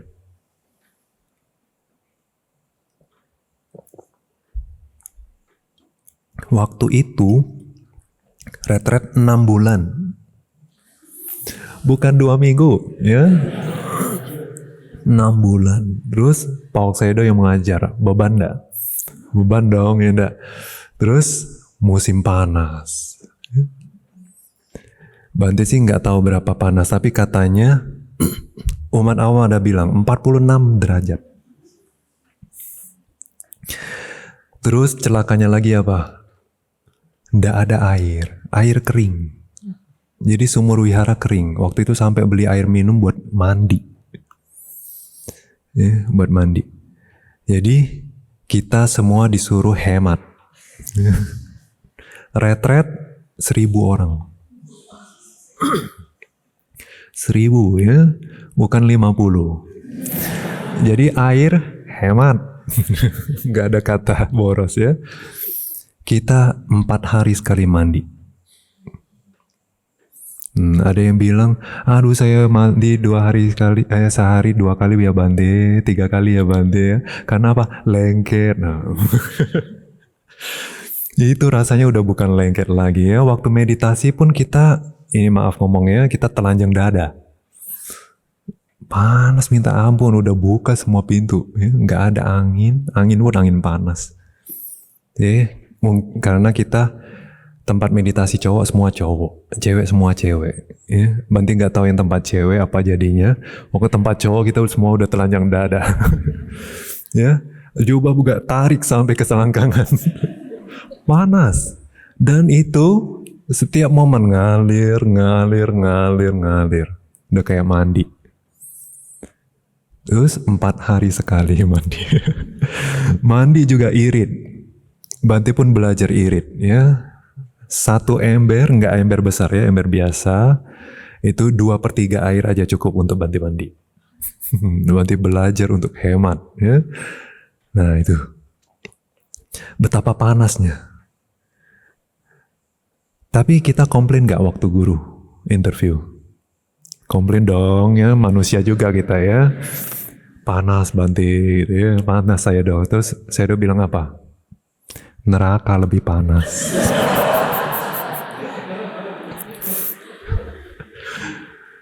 Iya dong ya, neraka lebih panas. Ini aja nggak bisa tahan. Kalau kamu nggak berusaha, kamu ke neraka mau. Nggak cuma musim panas, sepanjang puluhan ribu tahun kamu tinggal di sana, kamu kepanasan. Masih berani ngomong panas? Langsung gitu ya. Semangat ya. Nah itu. Jadi penting sekali. Terus apa lagi? Tatharupang pana utu sapayang pugala sapayang bhojana sapayang dhamma sawana sapayang labhitawa eka sane eka palangka waragato tini lakhanani aropetowa wipasana patipatiya sangkhare samasanto arahatang gan hatiti idang dhatu wasena abhini abhiwithasa bikuno yawa arahatani gamanang. Jadi kita kalau sudah seperti ini ya, kita bisa berwipasana. Ya, berarti kita dapatkan objeknya, nama, rupa, paticca samuppada. Nah ini objek wipasana nih. Kalau kita renungin ya, renungin anicca, dukkha, anatta. Terus dengan disupport sama 4 pendukung ya, katanya kalau kita cukup ya, artinya kebijaksanaannya cukup tajam, dalam satu duduk bisa jadi arahat. Itu dimana bilang samoha winodani. Pengen dong tahu apa sih 4 penyebab pendukung itu, pengen enggak?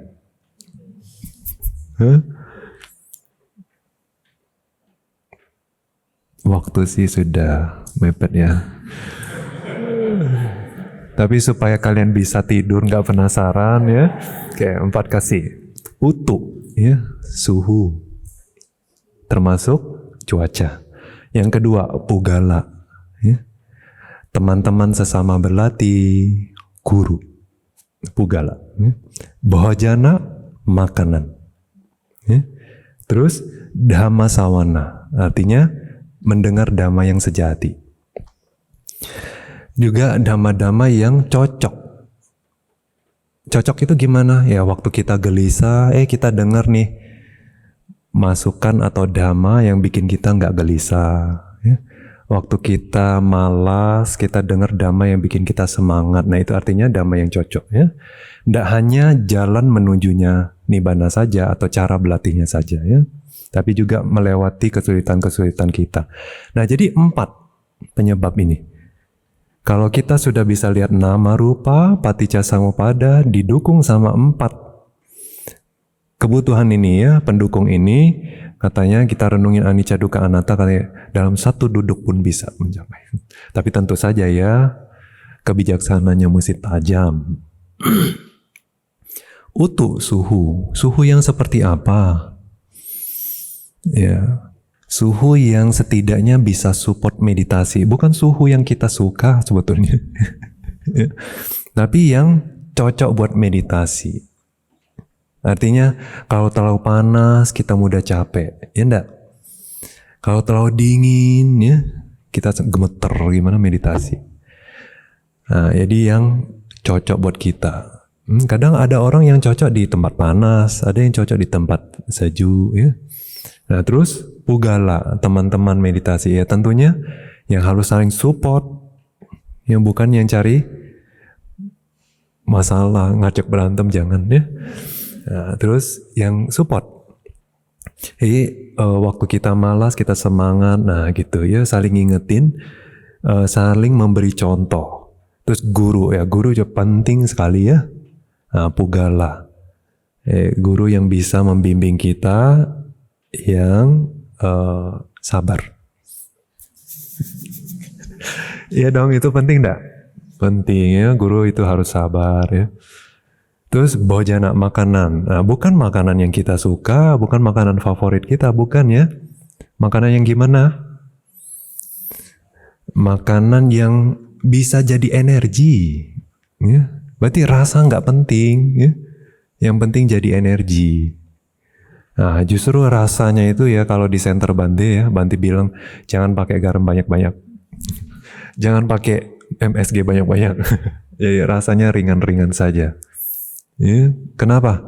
Supaya mindful, makannya kan mindful, jadi kalau rasanya nggak tajam, ya kan? Nah, jadi gitu. Terus apalagi? Dhamma sawana. Ya, Dhamma sawana, mendengar dhamma yang pas, yang cocok. Nah, jadi penting. Sekarang dapat nggak? Sekarang dapat nggak? Makanan cukup nggak? Yang penting kenyang dah. Ya sampai malam masih bisa semangat toh? Masih bisa. Ya. Guru sabar nggak? Kalau nggak sabar besok kena. Terus teman-teman yang lain perhatian nggak? Nih sama-sama penuh meta ya. Terus makanan oke nggak? Kalau nggak oke Bu Padma besok. Oke ya. Nah, dhamma yang sejati ya. Nah itu yang penting sesuai ajaran Buddha, terus yang bisa kasih kita solusi waktu kita ada problem ya. Nah itu paling udah mau cari kemana gitu ya. Kalau jatuh sebagai alam penderitaan ya, susah keluar loh. Ya kan? Jadi ayam mana bisa berbuat baik. Ya. Susah. Jadi sekali jatuh Buddha bilang memang hanya seujung kuku aja yang akhirnya bisa lolos dari alam penderitaan dan akhirnya jadi manusia dewa. Ya, seujung kuku dibandingin tanah satu bumi. Ya. Yang di bumi itu yang balik lagi ke alam penderitaan hanya seujung kuku aja yang akhirnya bebas. Buddha ngelihat itu ya. Cuma asal ngomong atau setelah melihat Buddha ngomong sih? Buddha bilang loh ya, Bante lupa sutanya. Buddha itu setelah melihat baru mengajar. Jadi sungguh-sungguh kenyataannya seperti itu. Kalian jangan berpikir bahwa, oh jumlah manusia makin banyak Bante. Kayaknya chance-nya besar. Ya kan?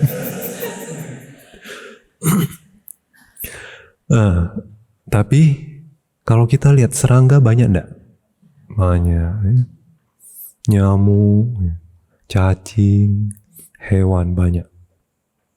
Ya, belum hantu. Belum di neraka kita lihat makhluk ya. Ya banyak juga harusnya ya. Harusnya banyak juga. Nah terus chance-nya lebih banyak kemana? Ke situ apa ke sini? Ke sana ya. Kita ini ya mungkin malah jatuh dari atas tau nggak?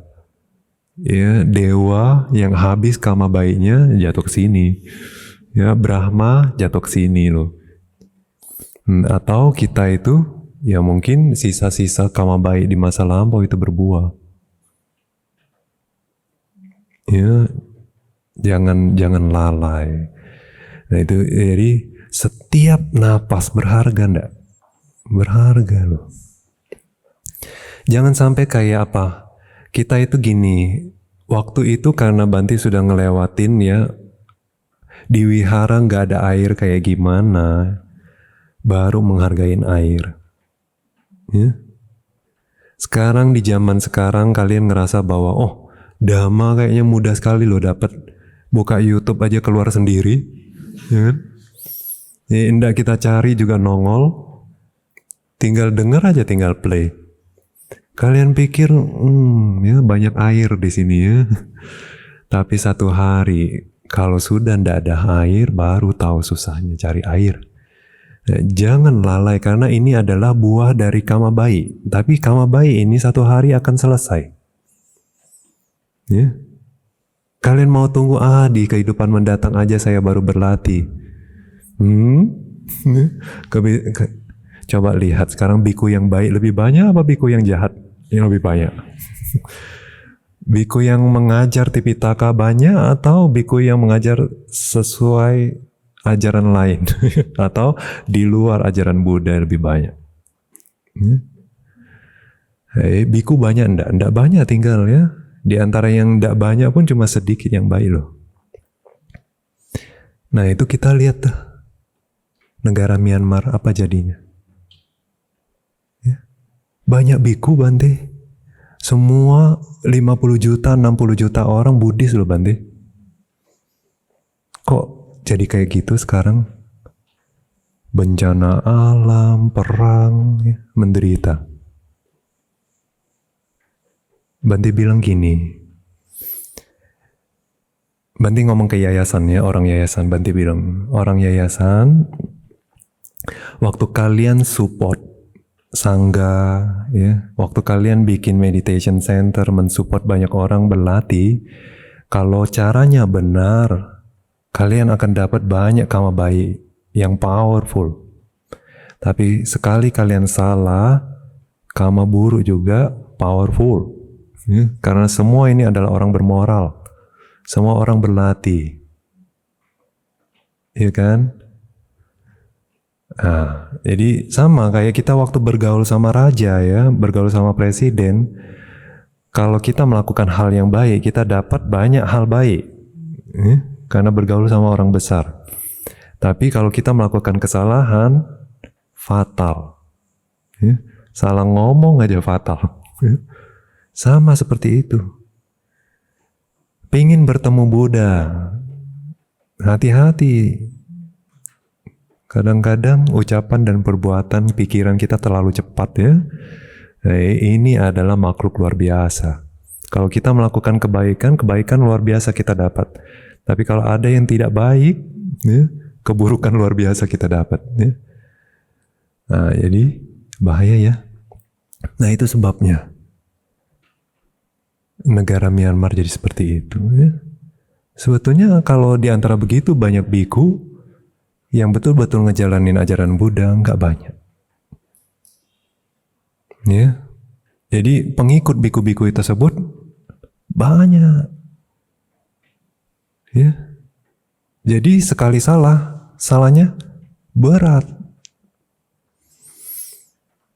Nah, kita di sini happy-happy, retret. Ya. Terus di sebelah sana perang. Ya. Tapi sampai kapan kita damai? Gak pasti loh. Ya, zaman sekarang kita ngelihat perubahan cepat banget. Ya, gak bisa kita duduk-duduk di sini santai-santai. Ya, perhatiin napas. Ya, setiap napas berharga gak? Ya, jangan buang-buang waktu. Setiap napas berharga ya. Nah, hari ini sampai di sini dulu ya. Berikutnya kita akan lanjutkan nanti membedakan antara jalur bagaimana orang yang punya jhana sama yang tanpa jhana berlatih vipassana. Oke. Jadi kalau ada yang mau bertanya, silakan. Mandami Bante, terima kasih atas khotbahnya dan waktunya. Jadi saya ada satu pertanyaan Bante. Tadi sempat disebutkan bahwa kehidupan masa lampau, kehidupan saat ini dan kehidupan yang akan datang itu ada karena sebab akibat Bante. Pertanyaannya bagaimana dengan kehidupan yang paling pertama Bante? Karena awija tanha kama kan masih belum ada seharusnya. Terima kasih Bante. Nah, waktu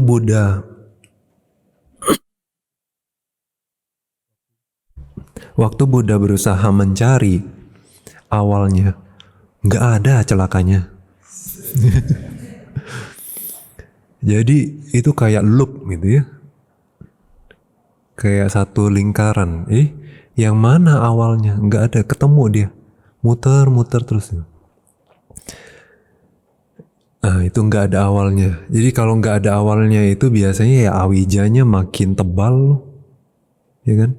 Karena dia terus berulang dari satu kehidupan ke kehidupan yang lainnya, kecuali kita sempat berlatih, ya awijanya sempat menipis. Tapi kalau kita lupa, tebal lagi. Jadi tebal, tipis. Tebal, tipis. Ini tipisnya sedikit, tebalnya banyak. Nah itu bahayanya. Ya nggak ada awalnya katanya. Ya ada lagi.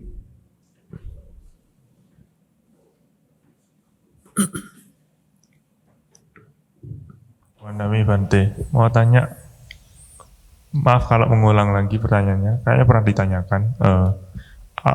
Awija tanda untuk calon makhluk yang mau lahir di neraka dan alam peta atau alam binatang apa ya? Kan tandanya apa kok? Contoh, oh saya mau lahir di neraka, masa gitu? Terus jadi makhluk neraka. Nggak ada lah ya. Masa ada orang mau di neraka? Ya. Tapi ada kadang orang mau jadi hewan ada. Ada loh. Ya. Beneran mau ya? Oke cerita.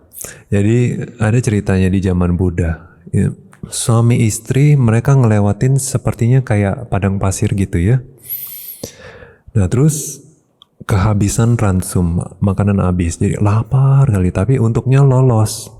Nah waktu lolos ketemu satu keluarga, dia punya banyak susu ya, jadi dia bikin mentega, ya keju dan lain sebagainya, produk susu. Nah di waktu itu kayak ini ya, langsung ketemu keluarga itu, dia kasih makan. Ya. Nah terus di rumahnya ada anjing. Anjing itu si bapak ya, yang cowok ya, yang ngelihat bahwa anjing itu enak kali, setiap hari dia makan di sini. Ya. Terus dia makan makanan yang sama kayak saya disuguhkan ini ya, tapi dia kan udah lapar kali ya, dia gelap mata, makan wak wak wak wak. Ya. Sampai kalian tahu, Banti juga pernah dengar, Banti pun waktu baca cerita itu katanya langsung mati dia karena makan kebanyakan. Tapi Banti pun gak habis pikir, oh bisa ya orang makan kebanyakan mati. Tapi ternyata bisa juga loh. Banti pernah dengar satu penelitian, katanya kalau kita udah lama puasa, bahkan nggak boleh langsung makan manis loh. Katanya bisa mati. Jadi kaget malah ya, badannya. Jadi katanya harus minum ini kaldu. Kaldu paling gentle katanya, paling lembut buat perutnya, pencernaan. Nah tapi dia kan gelap mata gitu ya, mati dia. Nah tapi matinya pingin jadi apa? Anjing. Jadi tuh anak anjing di rumah itu beneran. Nah, jadi ada nggak Awija mau jadi anjing? Ada loh ya. Terus ada Banti lihat ya orang-orang zaman sekarang sampai operasi plastik supaya mirip anjing, mirip macam-macam. Ular ya. Waduh itu kemelekatannya besar kali kan. Ya bisa jadi nanti jadi anjing, jadi ular. Nah kalau jadi hewan masih ada ya, jadi hewan masih ada penggemarnya ya. Nah tapi kalau hantu ya mungkin ada juga kali ya yang ikut iblis seperti itu ya. Nah ya beneran loh nanti habis meninggal jadi iblis, jadi pengikut iblis gitu. Nah cuma secara umum kita bilang ya, pada saat kita melakukan kejahatan, misalnya bunuh ayam ya, nah itu nggak ada keinginan kita untuk terlahir di neraka, nggak ada. Keinginan kita buat makan ayam, ya enggak? Nah tapi murni hanya karena buah dari kama buruk aja, tergantung seberapa kuat itu yang mengantarkan kita. Ya waktu itu nggak ada Awija tanha. Murni hanya ada kama aja. Tapi objeknya sama tetap. Kita perlu lihat ya. Objek terakhir sebelum meninggal, terus sama Patisandi. Wandami Bante. Bante, tadi kan disebutkan semua muncul karena sebab. Tetapi di dalam 28 rupa kan ada 4 rupa yang lakana itu yang muncul tanpa sebab ya Bante. Yang lakana 4 itu Bante. Terus lanjutin dulu. Jadi ada dong yang muncul tanpa sebab ya. Dari 28 itu kan 4 muncul tanpa sebab. Jadi sebetulnya di antara 28 itu bukannya tanpa sebab juga. 4 itu atau 10 itu ya. Kayak ruang gitu ya. Bukannya tanpa sebab, tapi ruang itu eksis juga karena ada rupa kalapa. Kalau nggak ada rupa kalapa, ruangnya nggak eksis katanya. Ya. Terus juga rupa kalapa itu kan muncul lenyap. Sebetulnya karena ada yang muncul dan lenyap, makanya yang 4 lakana itu jadi terlihat kan. Nah jadi dia tuh kayak secara nggak langsung gitu bahwa sudah termasuk di situ. Jadi sebetulnya ada sebab juga Bante, cuman tidak disebabkan oleh kama, utu, cita dan ahara itu. Satu lagi Bante, tadi Bante katakan orang yang sudah paham kehidupan sebelum, sekarang dan yang akan datang, melihat paticcasamuppada itu disebut cula sotapanna Bante. Berarti murid-muridnya Pak Ok yang sudah berlatih bisa termasuk golongan itu ya Bante. Suatu penghiburan besar Bante. Balik lagi kalau sudah latih apa? Rupa, nama, paticcasamuppada ya. Jadi katanya karena yaitu dia ngelihat, nggak cuma denger ya, tapi dia sendiri sudah lihat bahwa oh saya lahir di sini karena kama gitu. Nah jadi pemahaman itu ya, penembusan itu sebetulnya belum cerah ya, tapi pemahaman atau kekuatan kama dari pemahaman itu, nah itu bisa protek setidaknya satu kehidupan katanya, nggak akan jatuh ke alam apaya. Itu ya, makanya karena begitu mengerikan tadi apaya ya. Nah makanya kalau bisa setidaknya satu aja udah pasti nggak jatuh ke situ, itu berharga sekali ya. Nah itu. Nah tapi nanti ya dijelaskan bahwa mereka yang sudah latih udayabaya ya, nanti udah ngelihat muncul lenyap juga cula sotapanna, atau pada saat mereka sudah berlatih sangkar UPK ya, jadi wipasana matang dekat udah mau mencapai sotapanna tapi belum mencapai, juga disebutnya cula sotapanna. Artinya kekuatan kama itu begitu powerful sampai kehidupan berikutnya nggak akan terlahir ya. Tapi setelah itu gimana? Mungkin ya, mungkin ya satu aja bonus ya. Tapi ya balik lagi kita harus buktikan sendiri ya.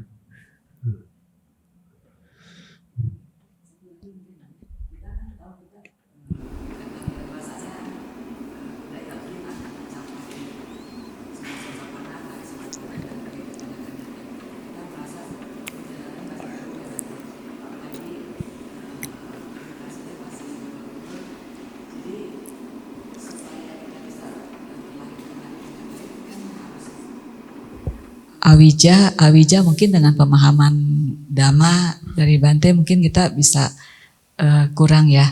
Awijanya mungkin kurang, tapi tanha kan masih ada Bante. Supaya tidak tanha tapi berupa canda, itu gimana supaya nanti patisandinya itu bagus. Kan kalau kama ya mungkin kita dengan berlatih kita bisa mencegah aku salah mulai sekarang. Ahara juga bisa kita jaga. Cuman agar tidak menjadi tanha tetapi canda itu kira-kira upayanya gimana Bante?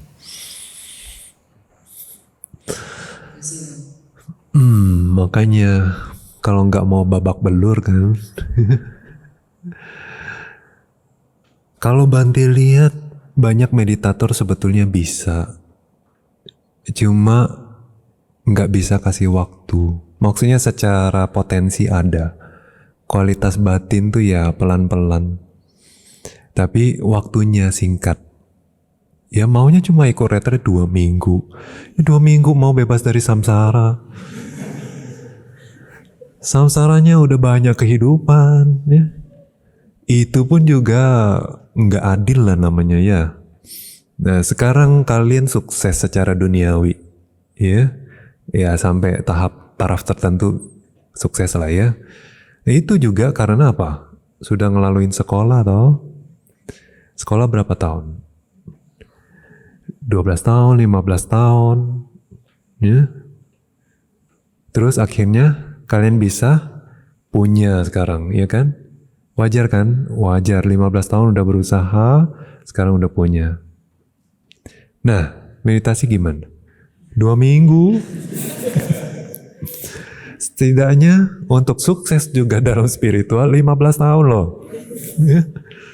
Ya kan, Chengli ya. Itu namanya baru adil. Nah, Bante lihat banyak sebetulnya guru-guru dari Myanmar.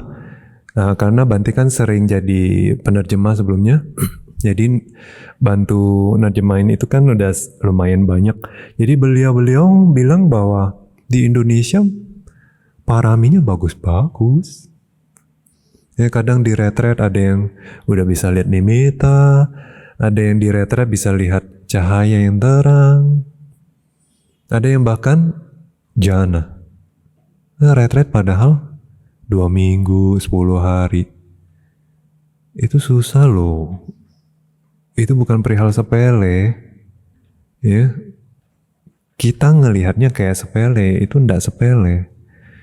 Kenapa? Dari nimitta ke jana, itu kecuali ada kama buruk yang menghalangi ya. Atau misalnya nggak ngerti instruksi guru dan nggak patuh, misalnya kayak keras kepala gitu ya. Nah itu harusnya ndak lama. Dari nimitta ke jana itu ndak lama. Ya. Tapi susahnya apa? Orang yang udah nimitta pulang. Nanti pas retret lagi, ulah hilang. Ya, napas kasar lagi. Ya kan? Nanti udah punya nimitta pulang. Mana mau jana-jana, ya enggak? Nah jadi sebetulnya itu. Makanya Bante bilang, yang penting kita ndak malas ya. Kita misalnya orangnya tekun. Nah udah orang yang seperti ini yang penting satu aja. Caranya aja tinggal. Kalau dia udah dapat, udah ngerti caranya. Orang yang tekun nggak lama berhasil meditasinya. Makanya kadang-kadang kita latih lama ya. 2 tahun, ada yang 10 tahun. 10 tahun baru jana loh ya. Jadi apalah artinya 2 minggu. Ya. Dan 10 tahun mereka latihnya bukan cuma kayak gini ya. Mereka sama retret kayak gini ya. Sepanjang hari loh meditasi. 10 tahun baru berhasil. Nah tapi kenapa sih 10 tahun itu ngapain? Itu cuma cari cara yang benar itu Ci. Makanya kalau kita ada guru ya atau ada kalyanamitta yang bisa tunjukin kita caranya ya atau menghancurkan keras kepalanya kita gitu ya. Nah itu penting sekali, berharga ya. Itu kama baik luar biasa. Nah jadi jangan sia-siain dapetin ya. Kadang kita investasi waktu ya hanya untuk menemukan cara. Jadi yang penting dapat caranya itu. Kalau udah dapat caranya, yang penting nggak males, lanjut terus ya. Nah itu udah tembus. Nah terus kalau kita udah jana, nama rupa paticca samuppada gini ya. Kalau menurut pengalaman kita dengar dan mengajar, enggak sulit kok. Ya? Karena untuk melihat nama rupa itu enggak butuh jana sebetulnya. Ya. Tapi iya butuh cahaya konsentrasi, betul ya. Nanti tapi waktu bahas tentang cahaya itu belum di sini, pertemuan berikutnya. Nah jadi cahaya itu penting. Nah jana kan cahayanya terang. Nah makanya semakin terang cahaya semakin nanti mudah penglihatannya. Jadi nama rupa ini bukan harus apa ya orang luar biasa banget gitu loh. Maksudnya ya yang penting kita punya konsentrasi sebetulnya bisa lihat. Nah terus paling checkpoint yang kedua adalah paticca samuppada. Nah, paticca samuppada kadang agak sulit. Tapi ya balik lagi, setiap kali ada kesulitan, sadar sama Buddha, percaya bahwa Buddha bilang apa? Mereka yang memiliki konsentrasi akan melihat kenyataan dengan sebagaimana apa adanya. Jadi kalau kita misalnya pas latihan paticca samuppada, mentok-mentok nggak ngelihat apa-apa, berarti kita balik ke konsentrasi. Kembangin lagi konsentrasi, karena Buddha bilang, saya bisa lihat dengan konsentrasi. Nah gitu ya, nggak apa-apa. Nah, nanti kalau udah bisa lihat patuca samuppada, udah, ya, itu adalah kunci kedua. Udah biasanya mulus lagi karena udah dapat objek, tinggal direnungkan sebagai anicca, dukkha, anatta. Tinggal nanti seberapa tajam kebijaksanaannya, ya, sama seberapa tebal kotoran batinnya. Nah, jadi nanti bisa tembus atau enggak tuh, realisasi nibbana atau enggak. Nah, tapi karena objek sudah ada, tinggal renungin aja terus, berusaha terima kenyataan itu, resapi, renungi. Coba berubah, mau berubah, artinya semua pandangan salah yang sudah dimiliki mau dilepas gitu ya. Itu tinggal tunggu waktu. Kalau nggak tembus juga ya udah, itu bibit yang subur sekali untuk di kehidupan mendatang untuk merealisasi akan cepat. Ya. Jadi kadang-kadang hanya butuh waktu.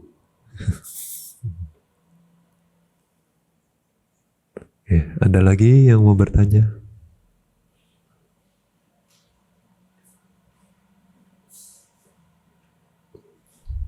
Nggak ada? Kalau nggak ada kita istirahat ya. Marilah kita tutup ceramah malam hari ini dengan pelimpahan jasa. Idang me punyam asawakaya waham hotu. Idam me punyam nibbana sapacayo hotu. Mama punya bhagam sabasatanam bhajemi.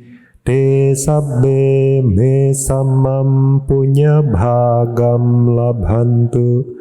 Sadhu, sadhu, sadhu. Sukhi hotu, nibbana sapacayo hotu.